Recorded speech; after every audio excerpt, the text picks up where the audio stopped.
اچھا، ایک بڑی پیاری حدیث ہے نبی علیہ الصلوۃ والسلام کی۔ عبداللہ ابن مسعود رضی اللہ تعالی عنہ روایت لے کر ہیں، قال نبی ان للہ ملائکۃ سیاحین فی الارض یبلغونی ممن عن امتی السلام۔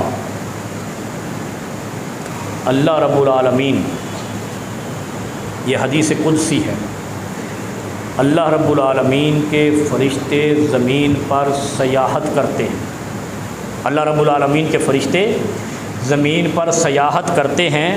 پھر فرمایا یبلغونی، وہ مجھے پہنچاتے ہیں، من امتی السلام، میری امت کی طرف سے درود و سلام۔ بیٹھے ہیں نا ہم، چلتے پھرتے ادھر ادھر، اللہ کے نبی صلی اللہ علیہ وسلم فرماتے ہیں کہ اللہ کے فرشتے زمین پر سیاح بن کر پھرتے ہیں اور وہ جہاں جہاں درود پڑھا جا رہا ہوتا ہے مجھے پہنچا رہے ہوتے ہیں۔ مسجد میں پڑھا ہے، دکان میں پڑھا ہے، گھر میں پڑھا ہے، مارکیٹ میں پڑھا ہے، اللہم صلی علی محمد وعلی آلہ وسلم۔ سب سے زیادہ فضیلت والا درود، مختصر مگر جامع، جو شخص یہ پڑھتا ہے اس کا درود نبی علیہ الصلوۃ والسلام، حدیث قدسی ہے، یعنی اللہ کہہ رہا ہے کہ میں ان اپنے فرشتوں کا درود تمہارے نبی تک پہنچاتا ہوں۔ اچھا پہنچاتا ہوں، ہن مولوی لڑ پیندے نے، وہ کیویں پہنچاندا ہے، وہ قبر چ ہے نے، وہ نہیں نے، وہ زندہ نے، میت نے۔ یار یہ تیری ہیڈک نہیں تھی؟ خام خواہ وہ کٹا کھول لیتے ہیں جو تمہارا ہے ہی نہیں۔ یار یہ سوچو، یہ مولویوں نے پتہ نہیں، اللہ ہدایت دے۔ اور میں کہتا ہوں سارے دعا کیا کرو اللہ تعالیٰ ہمارے علماء کو ہدایت دے، بس۔ بھائی اللہ کہہ رہا ہے کہ تم اگر درود پڑھو گے میں تمہارے نبی تک میرے فرشتے پہنچائیں گے۔ وہ کیسے پہنچائیں گے؟ یہ تیرے سے سوال پوچھنا کسی نے؟ تو اللہ پہ یقین نہیں کرتا ہے؟ تو نبی پہ یقین نہیں کرتا ہے؟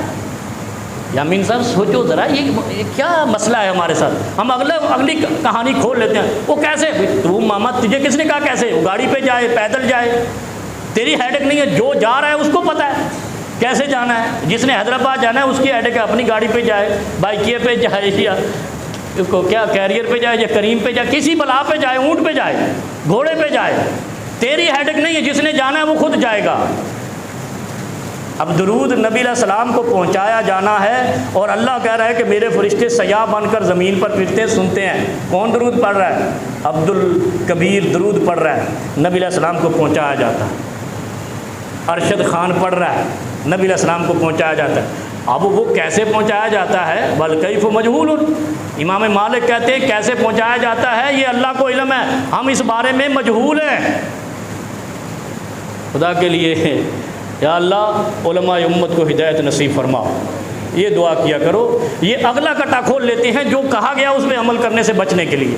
اللہم صلی علی محمد وعلی آلہ وسلم، پڑھتے رہو، چلتے پڑھو، سواری پہ پڑھو، بیٹھے پڑھو، مسجد میں پڑھو، جہاں ایک دفعہ بھی پڑھو گے ضائع نہیں جائے گا، یہ ذہن میں رکھنا۔ یہ نہیں ہے کہ ایک دفعہ پڑھا پتہ نہیں پہنچا، نہیں، آپ ایک لمحے کے لیے بھی درود پڑھیں گے انشاءاللہ۔ جب اللہ نے کہا میرے فرشتے پہنچائیں گے تو میں اور تو اعتراض کرنے والے کون ہیں؟ اور جو اعتراض کرتا ہے وہ نبی سے مخلص نہیں ہے، نبی کا گستاخ ہے۔